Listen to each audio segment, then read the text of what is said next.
High বন্ধুরা, বৈশাখীর রান্নাঘরে আপনাদের সবাইকে স্বাগত। আশা করি সবাই ভালো আছেন, সুস্থ আছেন। আজকে আমি একটা নতুন রেসিপি আপনাদের সঙ্গে শেয়ার করতে চলে এসেছি।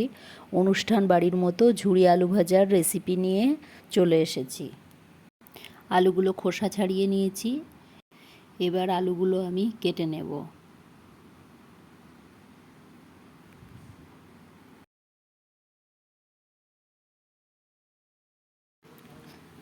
যে আলুগুলো আমার সব কাটা হয়ে গেছে। একটা গামলায় জল নিয়েছি। আলুগুলো আমি ভিজিয়ে রেখে দেবো 10 মিনিটের জন্য। 10 মিনিট হয়ে গেছে। আলুগুলো ভালো করে ধুয়ে নিয়েছি। এবার হাত দিয়ে ভালো করে চেপে একটা শুকনো কাপড়ের ওপরে আলুগুলোকে আমি ছড়িয়ে দেব। ছড়িয়ে আমি আধ ঘন্টা রেখে দেব।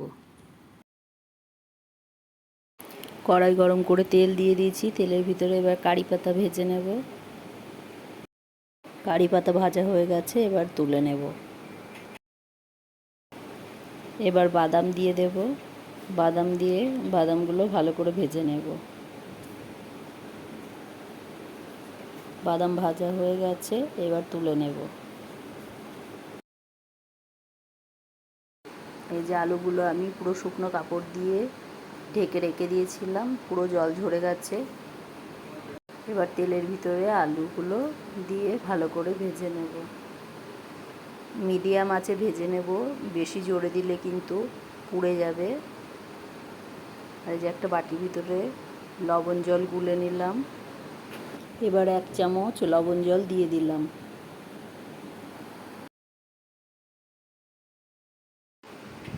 এই যে আমার ঝুরি আলু ভাজা রেডি হয়ে গেছে, এবার আমি তুলে নেব। এইভাবে আমি সব আলুগুলো ভেজে নেব।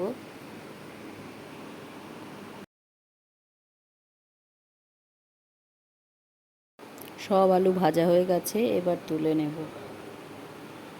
এই যে এবার কারি পাতা আর বাদাম মিশিয়ে নিলেই অনুষ্ঠান বাড়ির মতো ঝুরি আলু ভাজা রেডি হয়ে যাবে।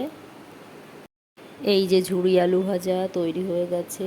এই রেসিপিটি আপনাদের যদি ভালো লেগে থাকে একটা লাইক, কমেন্ট এবং প্রচুর শেয়ার করবেন।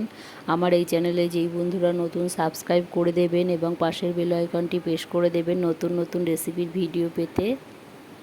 আপনারাও এইভাবে বাড়িতে তৈরি করে দেখুন। আপনাদের কেমন লাগলো কমেন্টে আমাকে জানাবেন। আজকে এই পর্যন্তই। আবার অন্য কোনো দিন অন্য কোনো নতুন রেসিপি নিয়ে চলে আসবো।